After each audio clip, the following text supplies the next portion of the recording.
જય સ્વામિનારાયણ ભક્તો, કેમ છો બધા હરિભક્તો? મજામાં છો ને? આશા કરું છું કે બધા જ હરિભક્તો મજામાં હશો.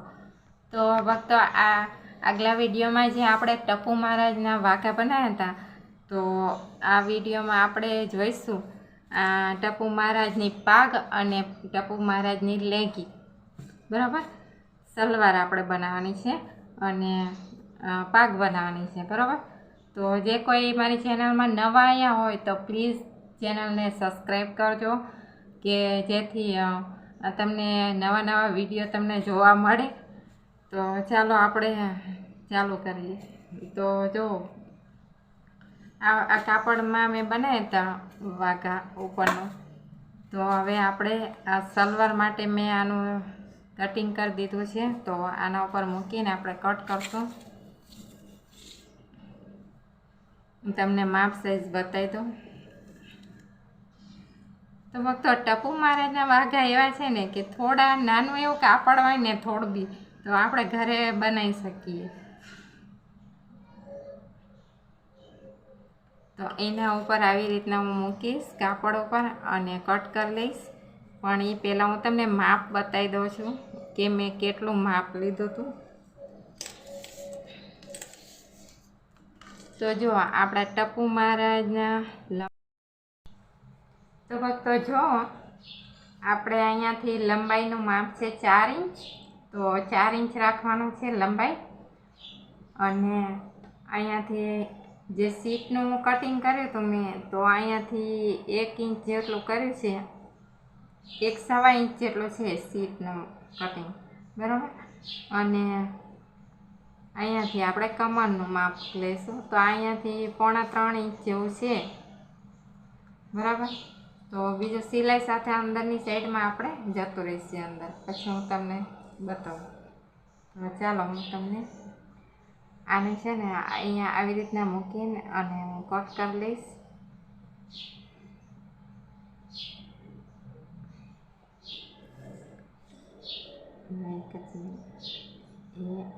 અને 4 વડવામાં વાળી દઈશ. અને આને પણ આપણે આવી રીતના મૂકી દઈશું. અને મૂકીને પછી આપણે આમ કટ કરી લઈશું.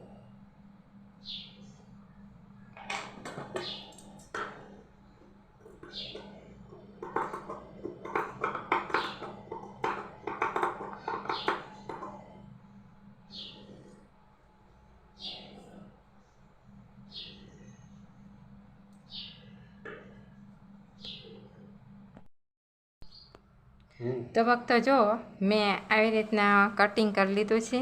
હવે આને આપણે છે ને અહીંયાથી સિલાઈ મારીશું થોડું અને અહીંયાથી સિલાઈ મારીને આને પલટાઈ દઈશું. પલટાઈને અને પછી આપણે આની સાથે આવી રીતના જોઈન્ટ કરીશું. બંનેને સિલાઈ મારીને પલટાઈ દઈશું અને પછી આવી રીતના જોઈન્ટ કરીને સલવાર બનાવીશું. બરાબર, તો આ થઈ ગયું સલવારનું. અને આપણે છે ને તો આપણે પાઘનું માપ લેવાનું છે.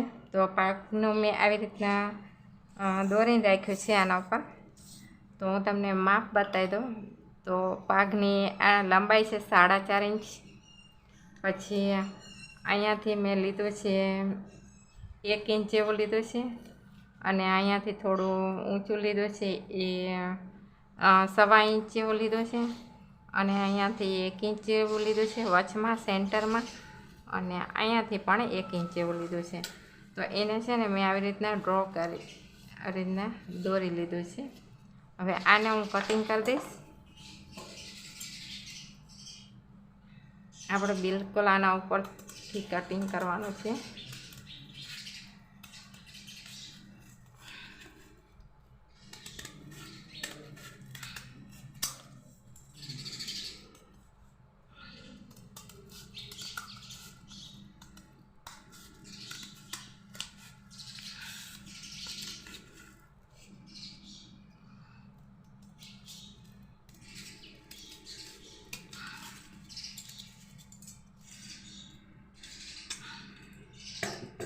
તો આવી રીતના આ આપણે પાઘનું કટિંગ કરી દીધું છે. હવે તો છે ને આવી રીતના આપણે એને આવી રીતના લગાવવાનું છે પાકમાં, બરાબર. હવે આને છે ને ઉપરનો આ સર્કલ આવી રીતના રાખીને અને કટ કરી લેવાનું છે આપણે. પછી એના ઉપર આપણે આ ફોર્મ ચડાવીશું. તો પહેલાં હું તમને સલવારનું બતાવી દઉં, પછી હું તમને આ પાઘનું બતાવું, બરાબર. તો ચાલો આપણે સલવારને પહેલાં કટિંગ કરી દીધી છે. એને અહીંયાથી સિલાઈ મારીને પલટાઈ દઈએ છીએ, બરાબર. પલટાઈને હું તમને બતાવું. ચાલો તો જો ભક્તો, મેં આવી રીતના સિલાઈ લગાવી લીધી છે અને નાના નાના કટ કરી લીધા છે. હવે આને પલટાઈ દઈશું, આપણે સલવારને પલટાઈ દઈશું.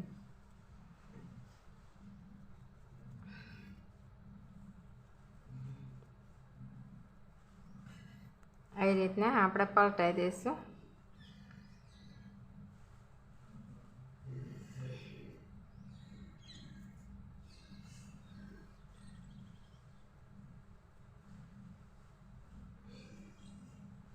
એ રીતના અંદરથી ખૂણા આ કાઢી લેવાના, એટલે વ્યવસ્થિત થઈ જાય.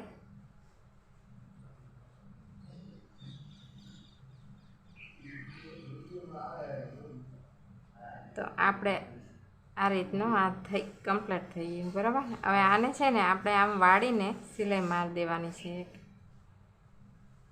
આમ લગાવીને આમ વાળીને અંદરની સાઈડમાં ફોલ્ડ કરીને સિલાઈ મારી દઈશું. પછી આને છે ને આપણે આવી રીતના આની સાથે આમ જોઈન્ટ કરીને અને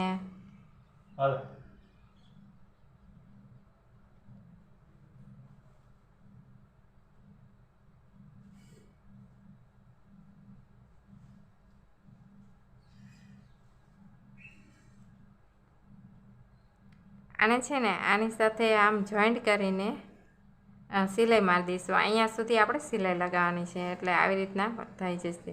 પછી છે ને અહીંયા આપણે બંને સાઈડમાં લેસ લગાવીશું અને લેસ લગાવીને પછી આપણે ઉપરની સાઈડમાં વેલક્રો ચોંટાડીશું. ચાલો હું તમને આ સિલાઈ લગાવીને હું તમને બતાવું છું.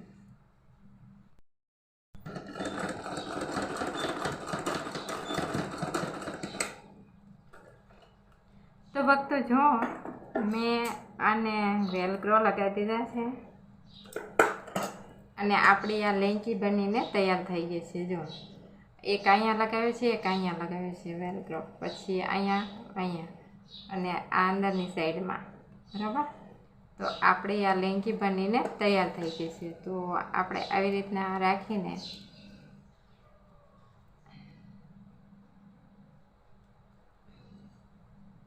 એ આવી રીતના ચોંટાડી દેવાની છે, બરાબર. તો આપણી આ લેંગી આવી રીતના કમ્પ્લીટ થઈ ગઈ છે. બરાબર અંદરની સાઈડમાં ચોંટાડી દેવું, એટલે આપણે આ બરાબર માપની અને કમ્પ્લીટ થઈ છે, બરાબર. તો હવે આપણે બનાવીશું પાઘ. તો આના મેચિંગની પાઘ બનાવવાની છે. તો પાઘ બનાવવા માટે મેં આવી રીતના કટિંગ કરી લીધું હતું, મેં તમને બતાવ્યું છે. તો હવે આના ઉપર છે ને આપણે ફોર્મ લગાવીશું.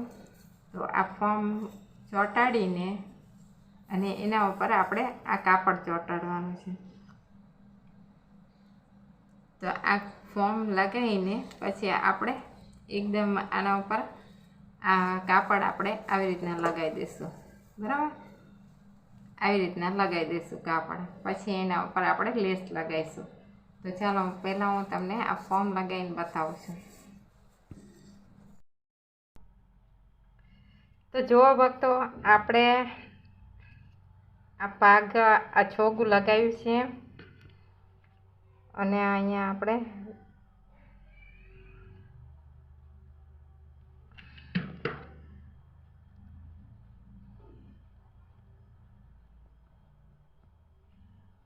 આ શેર પણ અહીંયા લગાવી દઈશું.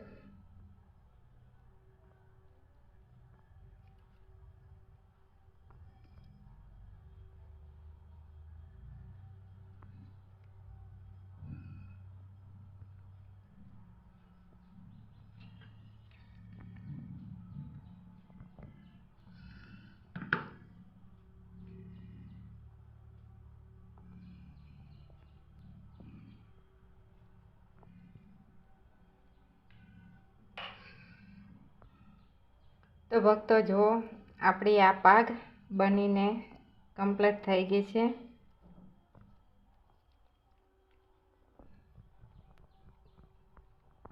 તો આપણે આ ફોર્મ પણ અંદર લગાવ્યું છે, એના ઉપર કાપડ ચડાવી દીધું છે. પછી એના ઉપર આ ગોળ સર્કલ હતું એ ચોંટાડી દીધું છે. અહીંયાથી અહીંયા એક લેસ લગાવી છે, અહીંયા ફરતી લેસ લગાવી છે, અને આ છોગું પણ લગાવી દીધું છે. તો આવી રીતે આ અહીંયા એક મોતીની માળા હતી, તો એનું લટકણ પણ કર્યું છે. અહીંયા સ્ટોન લગાવ્યો છે, અહીંયા પણ લગાવ્યું છે. તો આવી રીતે ડેકોરેશન આપણી પાઘ થઈ ગઈ છે.